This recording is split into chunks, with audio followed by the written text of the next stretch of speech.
Voter তালিকা হালনাগাদের কাজ শুরু আজ। গ্রহণযোগ্য নির্বাচনী প্রধান লক্ষ্য বলেন সিইসি। তত্ত্বাবধায়কের রিভিউ শুনানি ৯ ফেব্রুয়ারি। ৮৯তম জন্মবার্ষিকীতে জিয়ার সমাধিতে বিএনপি শ্রদ্ধা, সংস্কার ও নির্বাচনের প্রস্তুতি একসাথে চলতে বাধা নেই বললেন ফখরুল। পিলখানা হত্যাকাণ্ডে বিস্ফোরক মামলায় ২ শতাধিক আসামির জামিন। শেখ হাসিনাকে ফেরাতে ভারতের জবাবের অপেক্ষায় ট্রাইব্যুনাল। এবং দ্রুত ডাকসু নির্বাচনের দাবি শিক্ষার্থীদের, প্রস্তুতি নিচ্ছে প্রশাসন। গঠনতন্ত্রের সংস্কার চায় ছাত্রদল।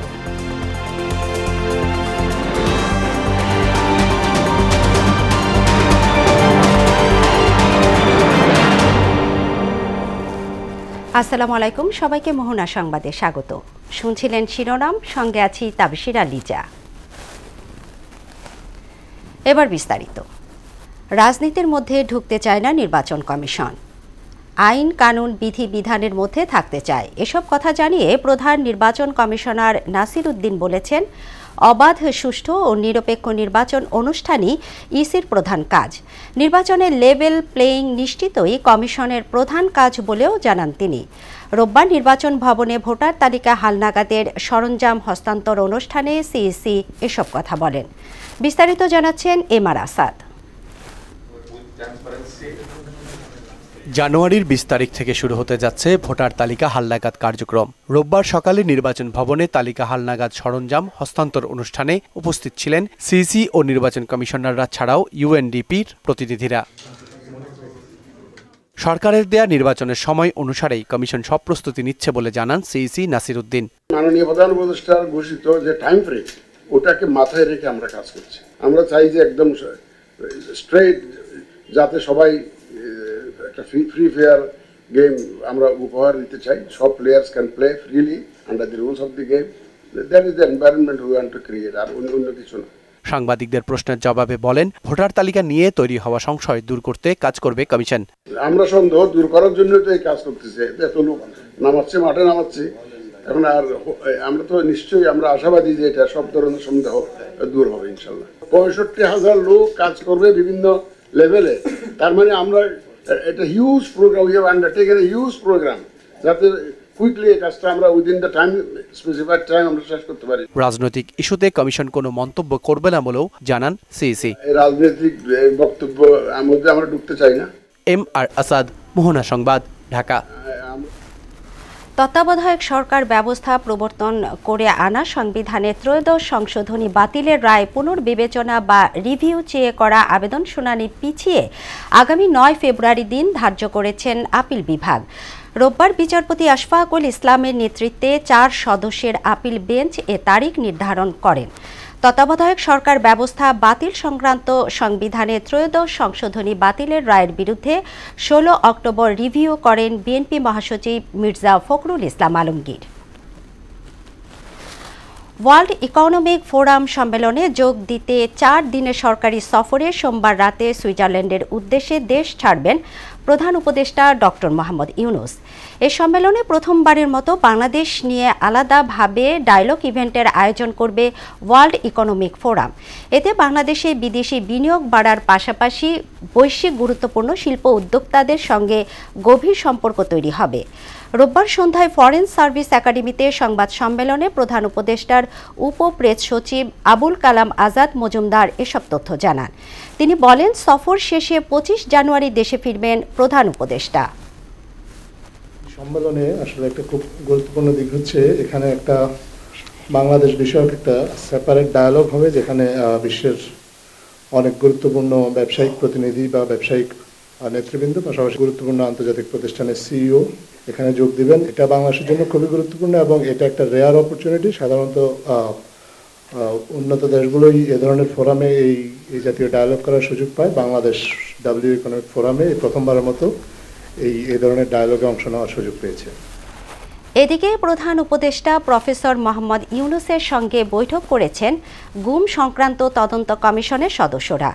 রোববার বিকেলে রাষ্ট্রীয় অতিথি ভবন যমুনায় এই বৈঠক অনুষ্ঠিত হয়। এতে প্রধান উপদেষ্টাকে গুমের ঘটনায় তদন্তের অগ্রগতি সম্পর্কে জানিয়ে আয়নাঘর নামে পরিচিতি পাওয়া জয়েন্ট ইন্টারোগেশন সেল পরিদর্শনের অনুরোধ জানান কমিশন সদস্যরা। কমিশনের আহ্বানে সাড়া দিয়ে প্রধান উপদেষ্টা বলেন, তদন্তে যে ঘটনাগুলো উঠে এসেছে তা গা শিউরে ওঠার মতো। শিগগিরই তিনি আয়নাঘর পরিদর্শনে যাবেন বলেও জানান।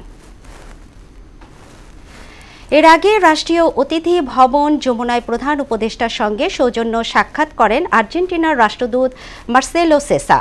বৈঠকে আর্জেন্টিনার সঙ্গে ফুটবলের আবেগঘন সম্পর্ক কাজে লাগিয়ে বাণিজ্য সহ বিভিন্ন ক্ষেত্রে সহযোগিতা বাড়াতে দেশটির প্রতি আহ্বান জানান প্রধান উপদেষ্টা ডক্টর মোহাম্মদ ইউনূস। তুলা সংশ্লিষ্ট বাণিজ্য এবং জ্বালানি সহযোগিতার সম্ভাবনাও খতিয়ে দেখতে বলেন তিনি। এ সময় বুয়েন্স আইরেসে দূতাবাস খোলার বিষয়টি বিবেচনা করতে বাংলাদেশের প্রতি অনুরোধ জানান আর্জেন্টাইন রাষ্ট্রদূত। পিলখানা হত্যাকাণ্ডে বিস্ফোরক আইনের মামলায় জামিন পেলেন 2 শতাধিক আসামি। রোববার কেরানীগঞ্জ কেন্দ্রীয় কারাগারে স্থাপিত অস্থায়ী আদালতে জামিন আবেদনের শুনানি শেষে ঢাকার বিশেষ ট্রাইব্যুনাল 1-এর বিচারক ইব্রাহিম মিয়া এ আদেশ দেন। মামলার প্রসিকিউটর সরকার নূরে এরশাদ সিদ্দিকী জানান, যারা হত্যা মামলায় খালাস পেয়েছেন এবং সাক্ষীরা যাদের নাম বলেননি তাদের জামিন মঞ্জুর করা হয়েছে। ধারণা করা হচ্ছে এই সংখ্যাটি 2 শতাধিক হবে। 2009 সালের 25 এবং 26 ফেব্রুয়ারি তৎকালীন বিডিআরের কিছু সদস্য পিলখানায় নারকীয় তাণ্ডব চালিয়ে 57 সেনা কর্মকর্তা সহ 74 জনকে হত্যা করে। হাসিনাকে ফেরাতে আন্তর্জাতিক অপরাধ ট্রাইব্যুনাল ভারতের জবাবের অপেক্ষায় আছে বলে জানালেন চিফ প্রসিকিউটর তাজুল ইসলাম। রোববার জাতিসংঘের আবাসিক প্রতিনিধি গোয়েল লুয়েসের সঙ্গে সাক্ষাৎ শেষে সাংবাদিকদের এ তথ্য জানান তিনি। তাজুল ইসলাম বলেন, ভারত শেখ হাসিনাকে ফেরত না দিলেও আইন তার নিজস্ব গতিতেই চলবে। জুলাই-আগস্ট গণহত্যার সুষ্ঠু বিচারের জন্য জাতিসংঘ কারিগরি সহায়তা দিতে চেয়েছে বলেও জানান তিনি।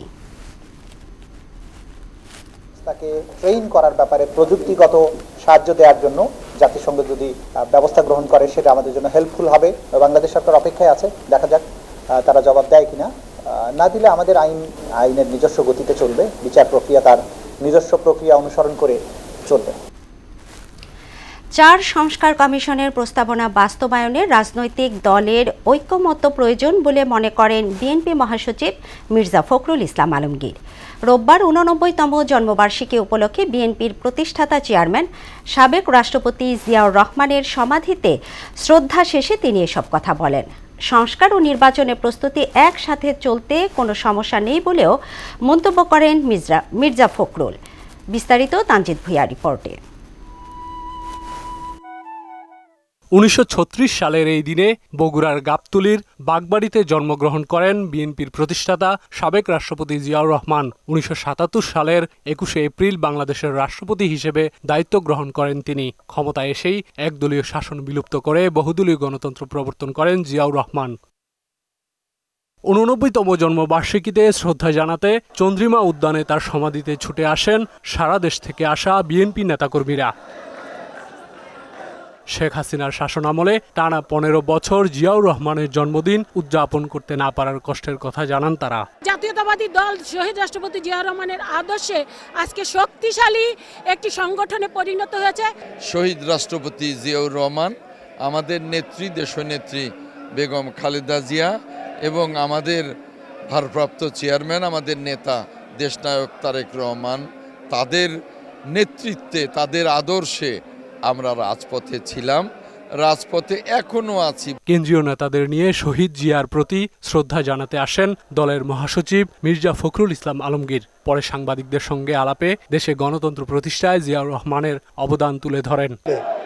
সিপাহী জনতার বিপ্লবের মধ্য দিয়ে তিনি যখন রাষ্ট্র পরিচালনার দায়িত্বে এসেছিলেন, নতুন সংস্কার করে তিনি দাঁড়িয়ে কাজ শুরু করেছিলেন। এক প্রশ্নের জবাবে তিনি বলেন, রাজনৈতিক ঐক্যমত্য ছাড়া কোনো সংস্কারই বাস্তবায়ন সম্ভব নয়।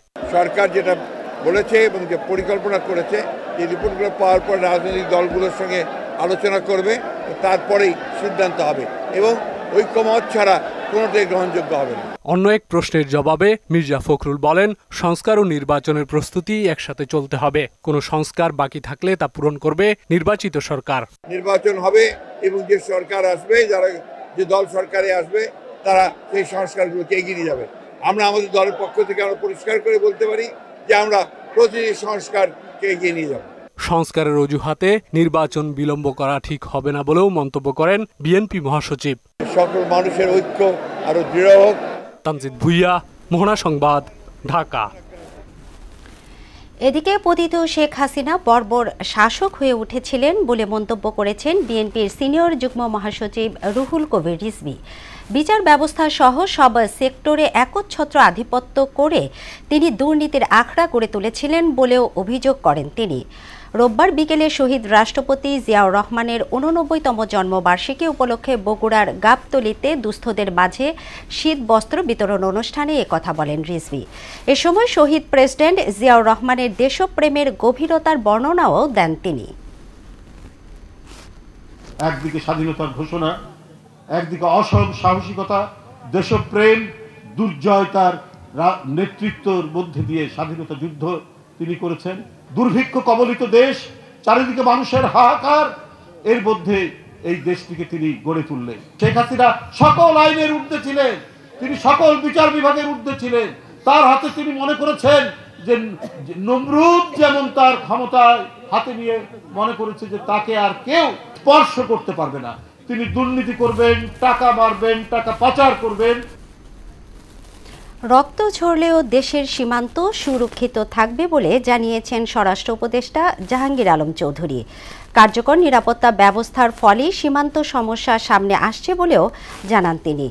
জমির ধান এবং গাছ কাটাকে কেন্দ্র করে চাঁপাইনবাবগঞ্জের ঘটনার সূত্রপাত মন্তব্য করে এরই মধ্যে এ সমস্যার সমাধান হয়ে গেছে বলেও জানান উপদেষ্টা।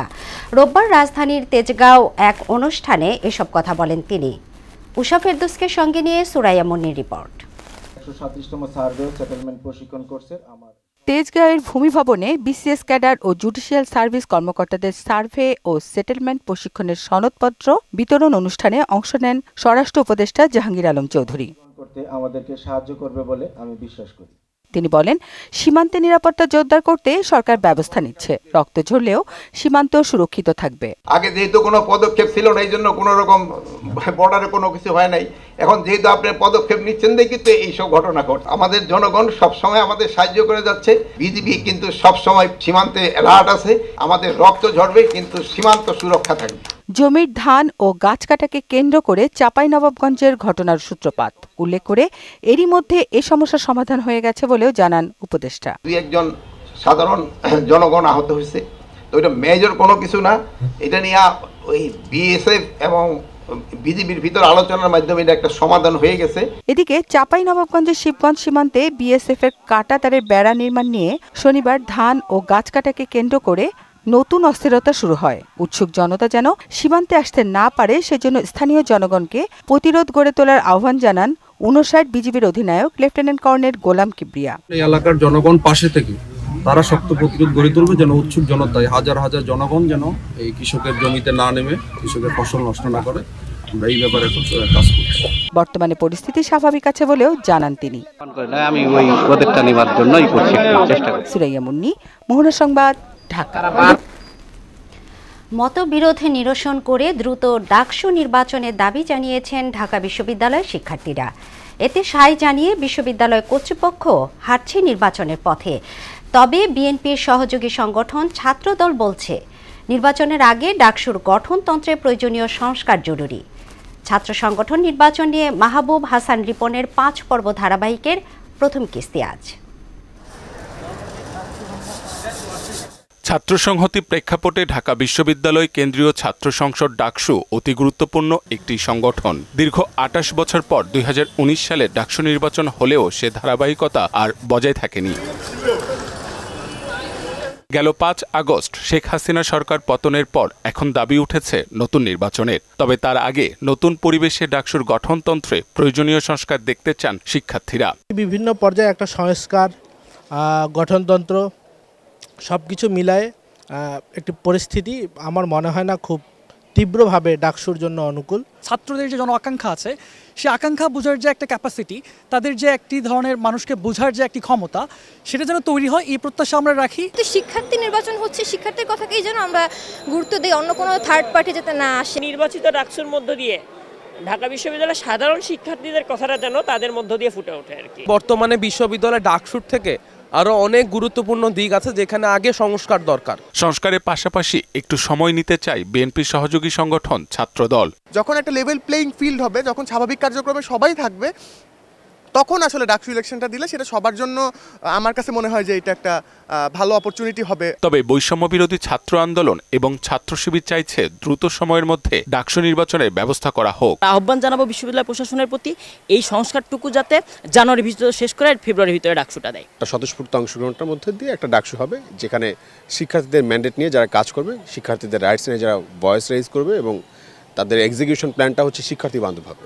এদিকে দ্রুত ডাকসু চাই, এর উপর সামাজিক যোগাযোগ মাধ্যমে একটি জরিপের আয়োজন করে ঢাকা বিশ্ববিদ্যালয় শিক্ষার্থী সংসদ 2 নামে একটি সংগঠন, যেখানে দেখা যায় মোট 83% শিক্ষার্থী দ্রুত সময়ের মধ্যে ডাকসু নির্বাচনের পক্ষে ভোট দিয়েছেন।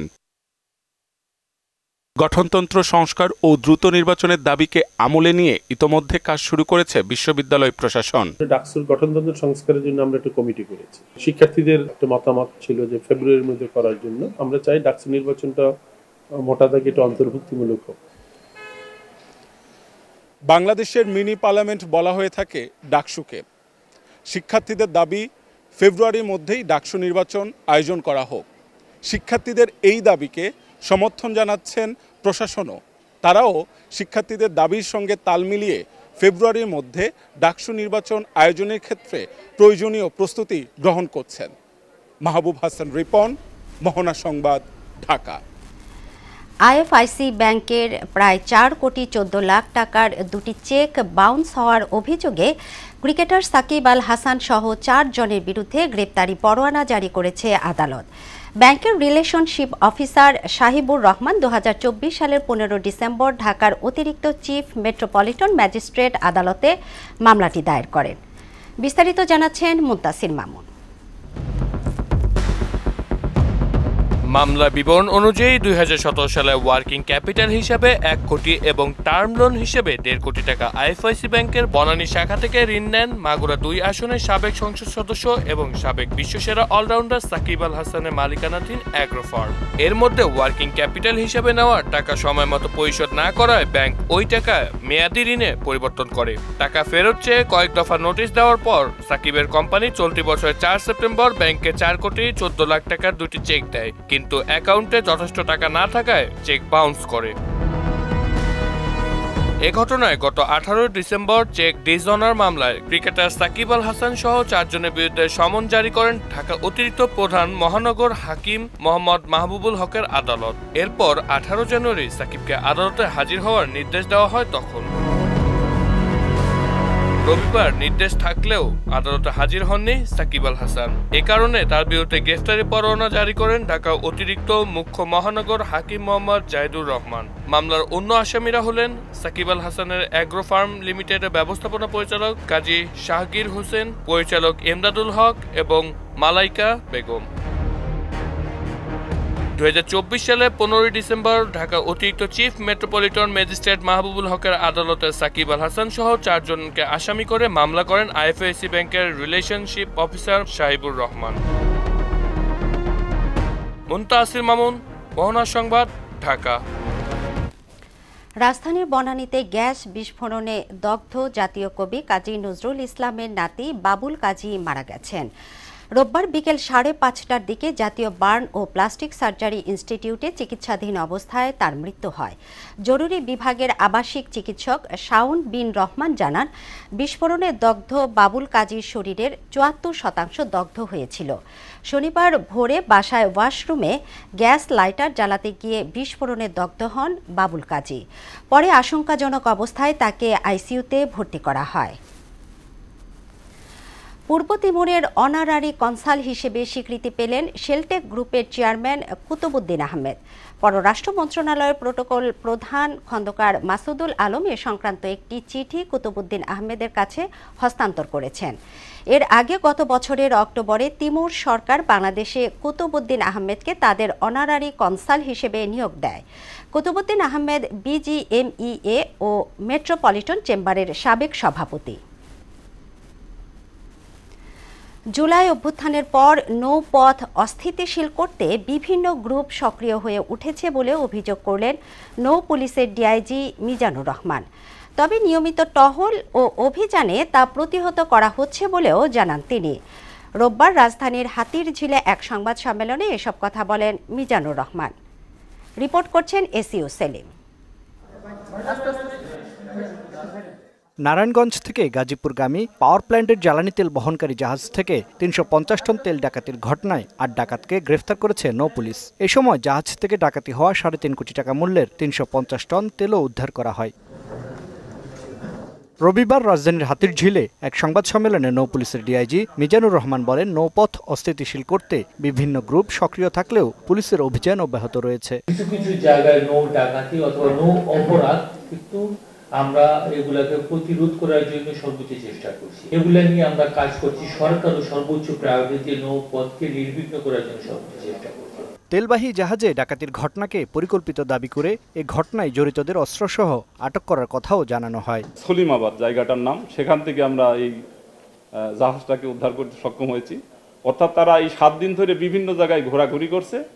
এই তেলটা বিক্রি করার চেষ্টা হয়তো করেছিল, কিন্তু সেটা করতে পারে নাই। আমরা পুরাটাই এটা যে ডাকাতি পুরাটাই উদ্ধার করতে সক্ষম হয়েছে। নিরাপদ নৌপথ নিশ্চিতকরণে নৌ পুলিশের সহায়তা নেওয়ার আহ্বান জানান মিজানুর রহমান। নৌ পুলিশকে আরো বেশি খুব দ্রুততার সাথে কাজে লাগানো যায় সেই চেষ্টা করতে আছে। এসইউ সেলিম, মোহনা সংবাদ, ঢাকা। শীতের দাপটে কাঁপছে দেশ। ঘন কুয়াশায় ঢাকা থাকছে দিনের বেশিরভাগ সময়। রোববার পঞ্চগড়ে সর্বনিম্ন তাপমাত্রা রেকর্ড করা হয় 7.9 ডিগ্রি সেলসিয়াস। উত্তরের হিমেল হাওয়া ও ঘন কুয়াশায় জবুথবু জনজীবন।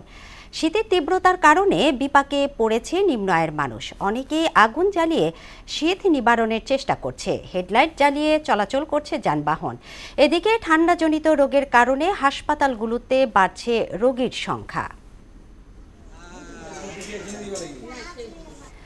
সিরাজগঞ্জের বিভিন্ন উপজেলায় মধু সংগ্রহে ব্যস্ত সময় পার করছেন মৌচাষীরা। মধু সংগ্রহে সরিষা ক্ষেতে বসানো হয়েছে বাক্স। সংশ্লিষ্টরা বলছেন, সরাসরি মাঠ পর্যায়ে কোম্পানিগুলো মধু সংগ্রহ করলে চাষিরা আরও লাভবান হবেন।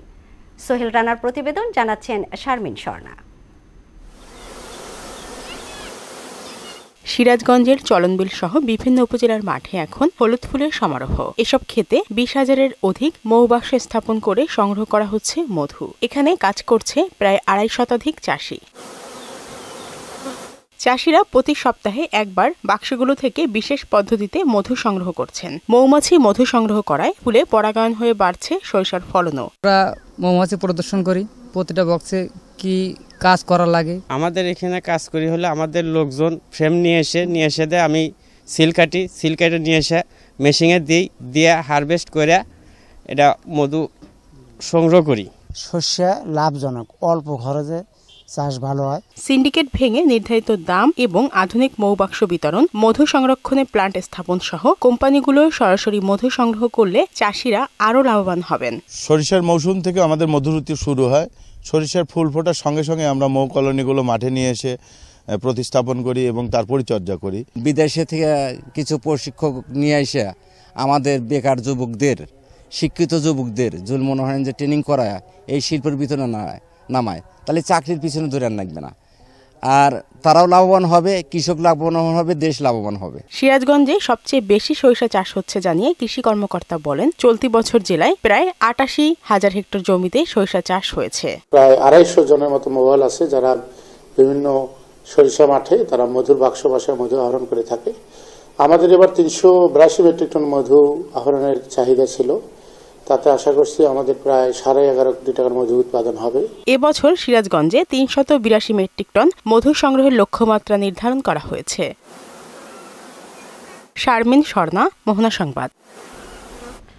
ভরা মৌসুমেও নতুন করে চালের দাম বেড়ে গেছে দেশের অন্যতম বড় চালের মোকাম কুষ্টিয়ার খাজানগরে। এতে তীব্র প্রতিক্রিয়া দেখা গেছে খুচরা বিক্রেতাদের মাঝে। তাদের অভিযোগ, বরাবরের মতো ধানের দাম বৃদ্ধির অজুহাতে চালের দাম বাড়িয়েছে মিল মালিকরা।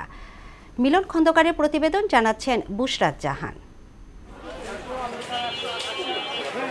কুষ্টিয়ার খাজানগর বৃহৎ চালের মোকামেও চালের বাজার ঊর্ধ্বগতি। মিনিকেট, নাজিরশাইল, জিরাশাইল, কাজললতা সহ সব ধরনের চালই কিনতে হচ্ছে বেশি দামে। কোনো যৌক্তিক কারণ ছাড়াই সম্প্রতি প্রায় সব ধরনের চালের বাজার কেজিতে 7 থেকে 8 টাকা করে বেড়েছে। এতে অস্বস্তিতে ভোক্তারা। এই ধানের ভরা মৌসুমের পরেও চাউলের দাম বেড়েছে, এটা আসলে একটা প্রশ্নবিদ্ধ।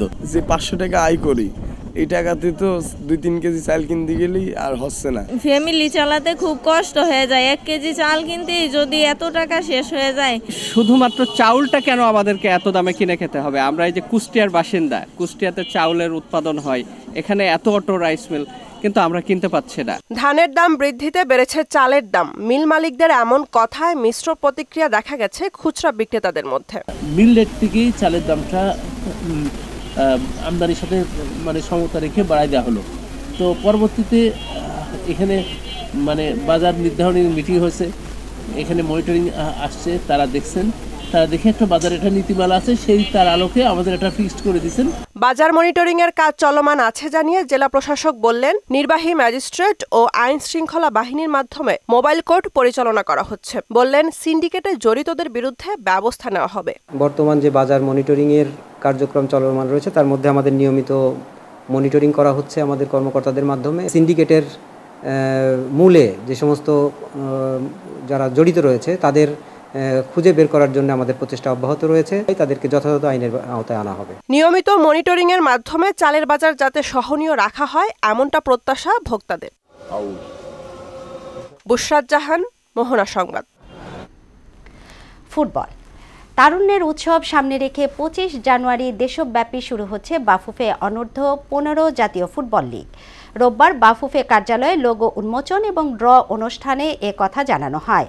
এতে যুব ও ক্রীড়া উপদেষ্টা আসিফ মাহমুদ সজীব ভূঁইয়া উপস্থিত না থাকতে পারলেও তার বদলে যোগ দেন যুব ও ক্রীড়া মন্ত্রণালয়ের সচিব রেজাউল মাকসুদ জাহিদি।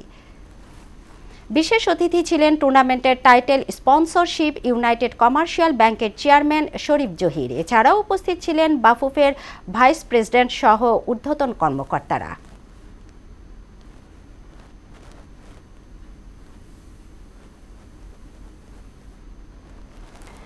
শেষ করব মোহনা সংবাদ, তবে যাবার আগে শিরোনামগুলো আরও একবার।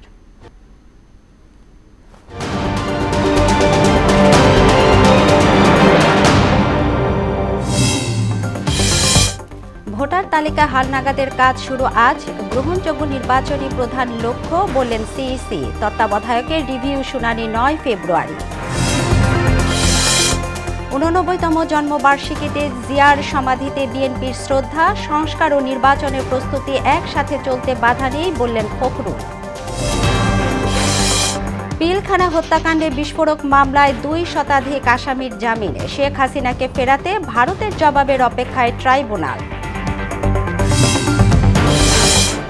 এবং দ্রুত ডাকসু নির্বাচনের দাবি শিক্ষার্থীদের। প্রস্তুতি নিচ্ছে প্রশাসন। গঠনতন্ত্রের সংস্কার চায় ছাত্রদল।